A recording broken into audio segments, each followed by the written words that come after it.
आज हम बताने वाले हैं कि दांत को कैसे निकालते हैं और दांत को निकालते समय किन बात की सावधानियां बरतनी पड़ती हैं और दांत निकालते समय दर्द होता है कि नहीं। आप भी दांत से जुड़ी जानकारी पाना चाहते हैं तो हमारे चैनल को करें सब्सक्राइब और शेयर। तो सबसे पहले हम पेशेंट को चेयर पर बैठाने के बाद उन्हें इंजेक्शन देते हैं लोकल एनेस्थेसिया के लिए, या जिसे हम कहते हैं कि शून्य करना।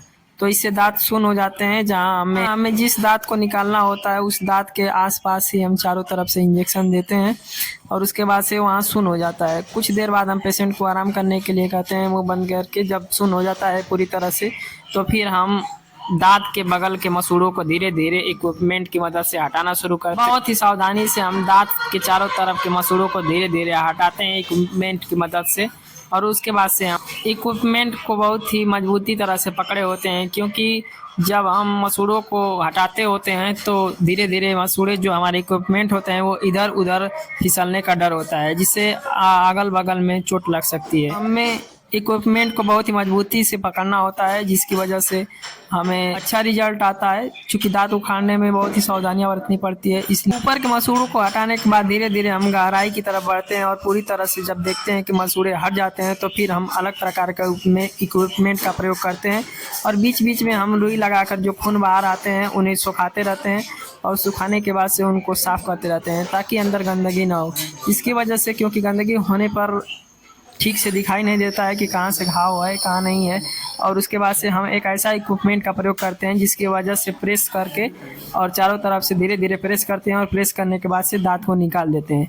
निकालने के बाद से हम जो भी ब्लड आया होता है उसे फिर से रुई की मदद से साफ करते हैं। हम पहले से ही कई सारे गाज पीस में कोई दिक्कत ना आए। गाज पीस भी कहते हैं हम लोग। गाज पीस का मतलब ये होता है कि एक पट्टी जिसे हम बांधते हैं उसके अंदर रुई लगाकर और उससे जो भी अंदर मुंह में खून वगैरह बने होते हैं, ब्लड आता है तो उसे हम साफ़ करते रहते हैं। इससे क्या होता है कि उसमें पूरी तरह से क्लीन दिखाई देता है। उसके बाद से दांत निकालने के बाद से हम उसे पूरी तरह से अच्छी तरह से साफ़ करते हैं, जिसमें अंदर जो भी बलगम या जो कुछ भी रहता है उसे अच्छी तरह से साफ़ करने के इस प्रोसेस को क्यूरेट भी कहते हैं। जिस प्रोसेस से हम साफ़ करते हैं उस प्रोसेस को क्यूरेट भी कहते हैं, क्योंकि क्यूरेट जिस इक्विपमेंट का नाम होता है जिस इक्विपमेंट से साफ़ किया जाता है। उसके बाद अच्छी तरह से साफ़ करने के बाद से पूरी तरह से क्यूरेट करने के बाद से कभी कभी ऐसा होता है कि बीच में दांत निकालते समय पेशेंट को लगता है ऐसा कि उसे दर्द हो रहा है, तो हम फिर से इंजेक्शन देने का प्रयास करते हैं और उसे कुछ देर मुंह बंद करके आराम करने के लिए कहते हैं। पेशेंट का टीथ निकालने के बाद से हम उस जगह पर अच्छी से सफाई करते हैं। उसके बाद से स्विचर करते हैं, जिसे टाका लगाना भी करते हैं। और उसके बाद से टाका लगाने के बाद से हम मुंह में गाज पीस रखवा कर और उसे आधे घंटे के लिए बंद करने के लिए कहते हैं, जिसके बाद से हम कहते हैं कि उसे आधे घंटे बाद निकाल कर फेंक देना है, जिससे बहुत ही रिलैक्स मिलता है। उसके बाद से हम उसे दवा देकर 3 दिन बाद फिर से बुलाते हैं, जिसमें घाव को फिर से देखते हैं। उसके बाद से फिर से 1 हफ्ते बाद अगर टाका कटने लायक रहता है तो उसे टाका कट करने के बाद से हम मरीज को टीथ निकालने के बाद से पानी का कुल्ली करने के लिए भी सलाह देते हैं। और उसके बाद से हम खाने में हल्का चीज़ जैसे कि दलिया, दूध, पावरोटी इत्यादि चीज़ों का सेवन करने के लिए कहते हैं। उधर से बचाकर, जिस तरफ का टीथ निकला हुआ है उधर से बचाकर खाने के लिए कहते हैं।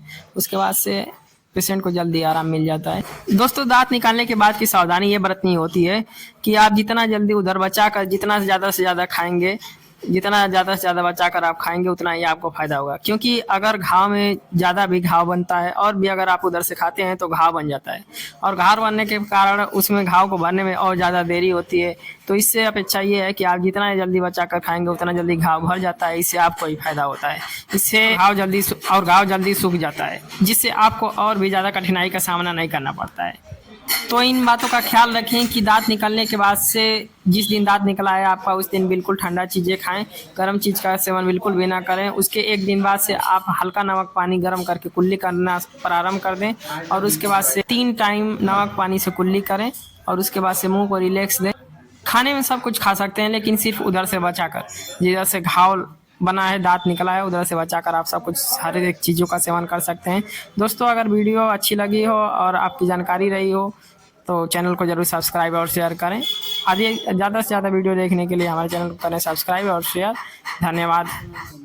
और हाँ, दांत से जुड़ी जानकारी पाने के लिए बेल आइकन को दबाना ना भूलें, क्योंकि जो भी वीडियो अपलोड हो सबसे पहले उसकी जानकारी आप तक पहुँचे, इसके लिए ज़रूर